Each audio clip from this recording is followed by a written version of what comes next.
Nagsimula sa simple na pasulyap-sulyap, nagpapapansin sa'yo.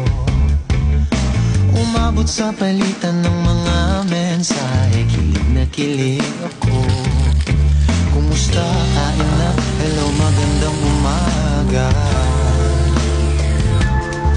Ingat ka, pahinga, huwag kang masyadong magpupuyat pa.